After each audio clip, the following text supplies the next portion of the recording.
सोने की कुल्हाड़ी। एक गांव में भानु और मोनू दो लकड़हारे रहते थे। वो पास के जंगल से लकड़ियां काट कर लाते और उन लकड़ियों को एक बढ़ई को बेच देते। भानु बहुत ही ईमानदार और मेहनती था।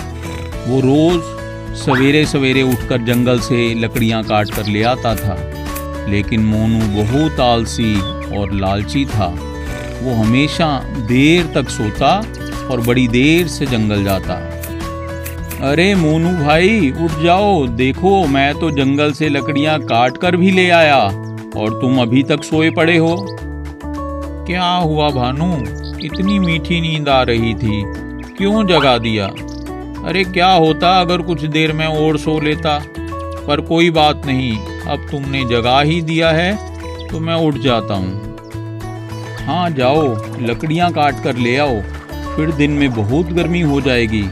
जितना काम सुबह हो जाए उतना अच्छा। एक दिन भानु रोज की तरह सुबह ही लकड़ियाँ काटने के लिए जंगल पहुँचा। जब वो नदी के पास से गुजरा तब उसका पैर फिसल गया और वो फिसलते हुए नदी में गिर गया।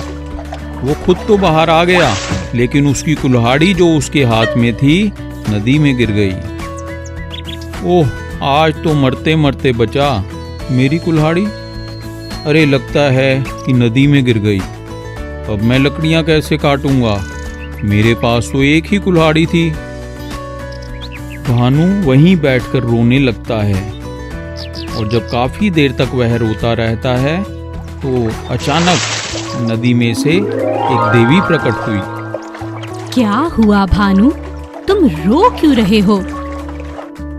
प्रणाम देवी माँ, आज तो मेरा बहुत नुकसान हो गया। मेरी कुल्हाड़ी यहाँ नदी में गिर गई है।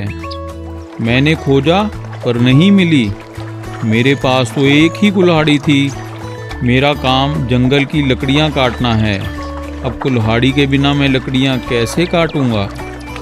बस इतनी सी बात, तुम परेशान मत हो पुत्र, मैं अभी तुम्हारी कुल्हाड़ी निकाल कर देती हूँ।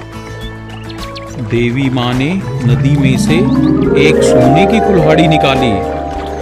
क्या यही है तुम्हारी कुल्हाड़ी? नहीं देवी माँ, ये सोने की कुल्हाड़ी मेरी नहीं है। कोई बात नहीं, पर तुम ये रख सकते हो। नहीं, ये कुल्हाड़ी मेरी नहीं है, इसे मैं नहीं ले सकता। आप तो बस मेरी कुल्हाड़ी ढूंढ कर दे दो। देवी माँ पानी में से चांदी की कुल्हाड़ी निकालती है, पर भानु उसको भी नहीं लेता। फिर वो देवी एक पुरानी सी लोहे की कुल्हाड़ी नदी से निकालती है। भानु उस कुल्हाड़ी को देखकर खुश हो जाता है। हाँ हाँ, यही है मेरी कुल्हाड़ी, लाओ ये मुझे दे दो। आपका बहुत बहुत धन्यवाद देवी माँ। भानु तुम बहुत ईमानदार हो। तुमने सोने और चांदी की कुल्हाड़ी ना लेकर केवल अपनी कुल्हाड़ी ली। मैं तुम्हारी इस ईमानदारी से बहुत प्रसन्न हूँ। ये लो पुत्र, ये तीनों कुल्हाड़ियाँ तुम ले सकते हो। ये मेरी तरफ से तुम्हारा इनाम है। भानु खुशी खुशी अपने घर की ओर चल पड़ता है।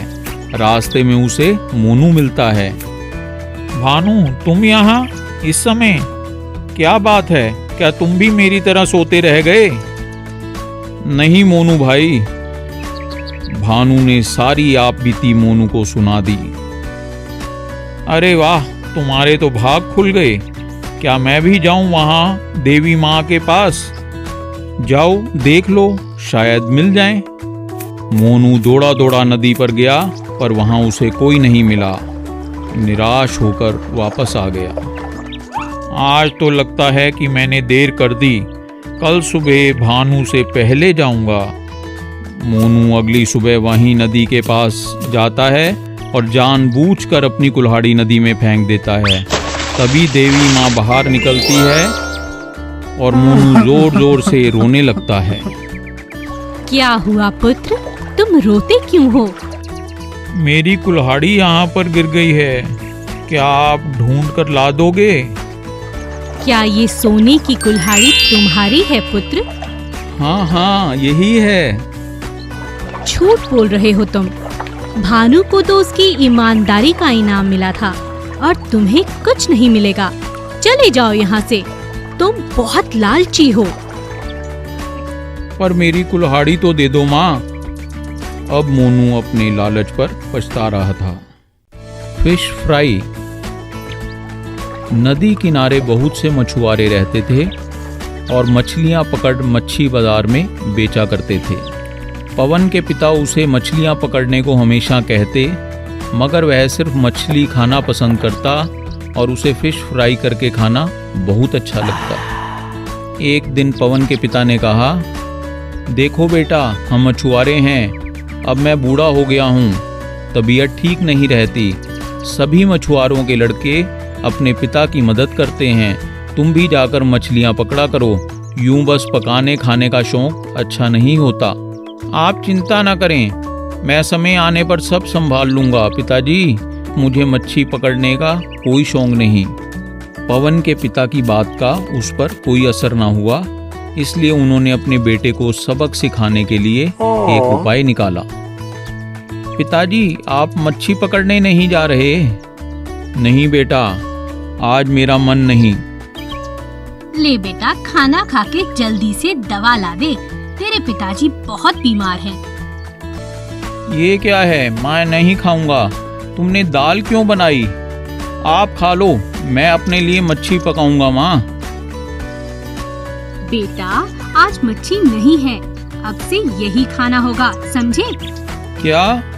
नहीं, ऐसा मत कहो, मैं ये घास फूस नहीं खा सकता। पवन उदास रहने लगा।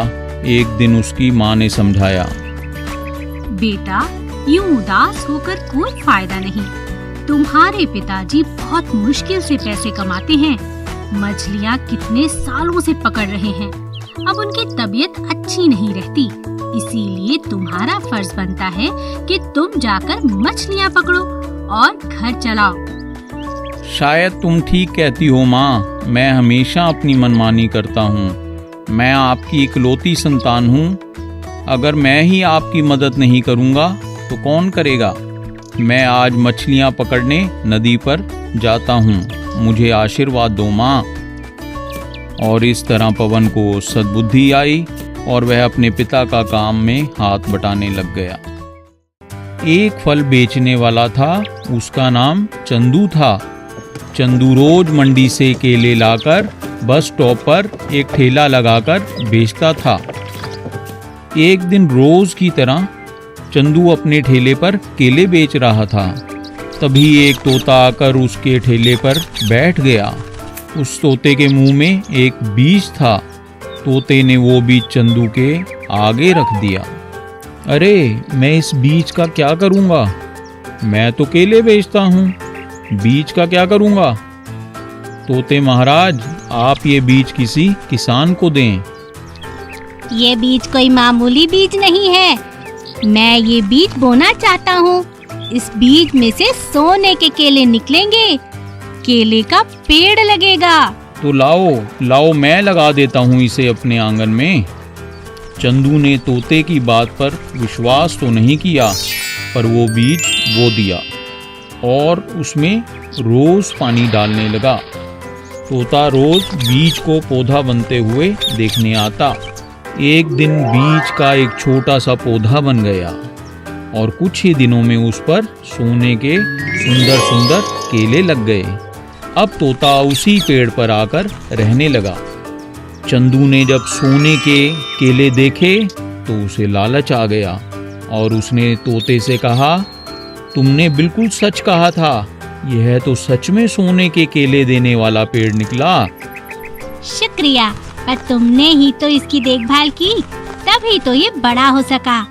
अब से तुम हर रोज एक केला लेकर जा सकते हो, इससे तुम कभी गरीब नहीं रहोगे, तुम्हारे दिन बदल जाएंगे।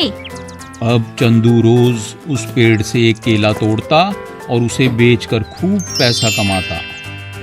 पर चंदू के मन में लालच बढ़ने लगा और अब एक केले से ज्यादा केले पाना चाहता था। अगर यह तोता मर जाए तो ये पेड़ मेरा हो जाएगा और फिर सारे सोने के केले मेरे होंगे। इस तोते को रास्ते से हटाना होगा। चंदू ने एक दिन मौका पाकर केलों पर जहर लगा दिया। अब तो बस कुछ ही देर में ये केले मेरे हो जाएंगे। तोता पास ही था, उसने सब सुन लिया। अच्छा, तुम्हें सारे केले चाहिए, लालची कहीं के। तुम्हें ये नहीं पता कि अगर मैं मर गया या कहीं चला गया तो इस पेड़ के सारे केले काले पड़ जाएंगे। ये तो मैं ही हूँ जो तुम्हें सोने के केले दे रहा हूँ। पर अब तुम लालच में पड़ गए हो, अब तो मुझे यहाँ से जाना होगा। तोता वहां से उड़ गया और उस पेड़ के सारे केले काले हो गए। अरे, ये मुझसे बहुत बड़ी गलती हो गई।